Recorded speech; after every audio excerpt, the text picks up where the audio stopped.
Let's take a moment and check out the initial and system setup for Pioneer's DEH-X3800UI.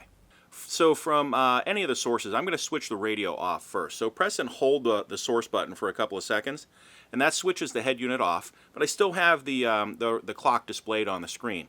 So now press in on the volume control, and we'll see two different menus here. The first one is the system menu, and if we roll over, we get the initial menu. Let's start with the initial menu, and we'll press enter there. The first thing we see here is our speaker and pre-out mode, and this is an important setting if you want to use subwoofer outputs for the RCA outputs on the head unit. So let's enter in here, and right now we see that my rear speaker output is set to full range and my rear RCA output is set to subwoofer output. If you want to change that, you can roll over.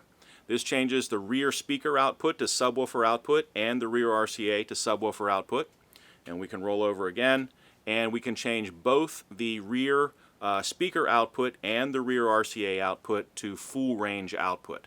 For this demonstration, I want my rear RCA output to be the subwoofer output, but I want the rear speaker output to be full range. So we'll keep that setting right there.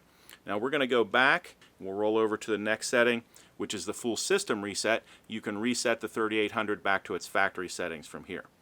Let's roll over to the next setting. That takes us back around to our speaker and pre-out mode. And let's go back now and roll over to the system settings. That's the other part of this. And we'll enter the system settings.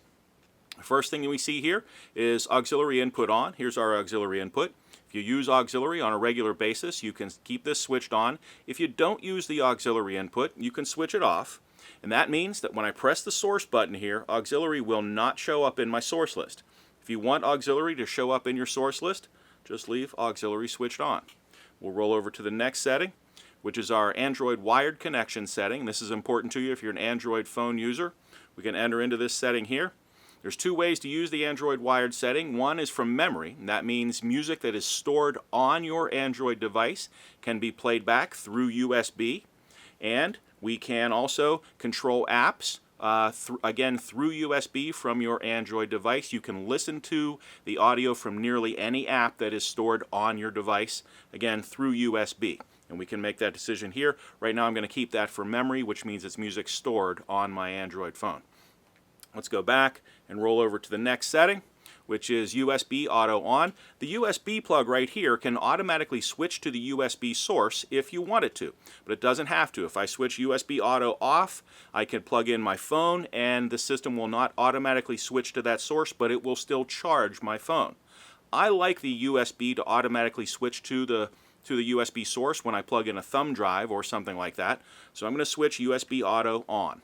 And we'll roll over to the next setting, which is our clock set. Here we can get in to set the clock. When you're done setting the clock, you can go back and roll over to the next setting, which is our clock format, either 12-hour or 24-hour. I like to keep a 12-hour format on my clock. And we'll roll over to the next setting, which is our information display. The info display is the information in the display area right under the word info here. And there are a number of different things that we can show in that area. So let's enter in there. Right now we have the source showing. That would tell you whatever source you're on will show up in the info list there. We can also have the clock displayed there. We can have it turned off, which means no information will be displayed here. We can have a spectrum analyzer in that area or a level meter in that area. And we're back around to that source. So choose whatever you would like to show up in this area of the display right here with the info display. We'll go back, roll over to our next setting, which is back around to auxiliary. At any time, you can exit this menu just by pressing the source button.